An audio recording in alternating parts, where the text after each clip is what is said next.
पिता की मृत्यु के बाद एक माँ जिसे कुछ याद ही नहीं रहता था, उसकी जिम्मेदारी आ जाने से बेटे की पत्नी परेशान रहने लगी। फिर तो धीरे धीरे वह रात दिन माँ से छुटकारा पाने के लिए अपने पति को परेशान करने लगी, जिससे परेशान होकर एक सुबह बेटा अपनी माँ को शहर के दूसरे छोर पर स्थित छोटे से मंदिर में ले गया। वहां उसने उसे एक कोने में बिठा दिया और उसे अभी आता हूँ कहकर घर वापस आ गया। बेचारी माँ भूखी प्यासी वहीं बैठी रही। किसी ने प्रसाद दे दिया तो खा लिया। दोपहर को पुजारी ने वृद्धा को देखा तो पूछताछ की, किंतु वह अपने बेटे के नाम के सिवा कुछ भी बताने में अक्षम थी।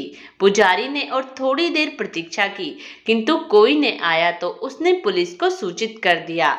पुलिस उसे थाने में ले आई और पूछताछ की, किंतु वह बस बेटे का नाम लेती रही। इंस्पेक्टर किशोर ने सोशल मीडिया का सहारा लिया और उनकी फोटो शेयर कर दी। उन्हें चाय बिस्किट दिए गए तो उन्होंने दूध की मांग की। उन्हें दूध मंगवाकर दिया गया, जो उन्होंने बड़ी प्रसन्नता से ग्रहण किया। संयोग कुछ ऐसा बना कि सोशल मीडिया पर थाने में बैठी वृद्धा का वीडियो वायरल हो गया और किसी जानकार ने उनके घर का पता दे दिया। वृद्धा को लेकर घर पहुंचे इंस्पेक्टर को अजीब नजारा देखने को मिला। घर में एक बच्चा जोर जोर से रो रहा था, जो माँ के चुप करवाने और खिलौनों से बहलाने के बावजूद चुप नहीं हो रहा था। वृद्धा को देखते ही वह दादी दादी चिल्लाता हुआ उसकी ओर लपका। वृद्धा ने भी उसे बड़े प्यार से दुलारते हुए लिपटा लिया, लेकिन उसकी माँ वृद्धा को नफरत से घूर रही थी।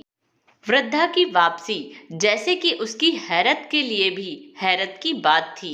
इंस्पेक्टर किशोर ने वृद्धा के बेटे को डांटा और सख्ती से पूछताछ की तो उसने स्वीकार किया कि फ्लैट अपने नाम करवाने के बाद मां से छुटकारा पाने के लिए ही उसे मंदिर में छोड़ आया था। उसे यकीन था कि अपनी भूलने की बीमारी के चलते वह घर वापस आ ही नहीं पाएगी।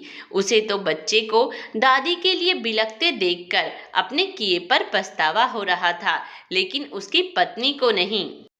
बच्चे ने स्कूल से आने के बाद कुछ खाया पिया तक न था। दादी ने उसकी माँ के हाथ से ही दूध का गिलास ले लिया और उसे पिलाने लगी।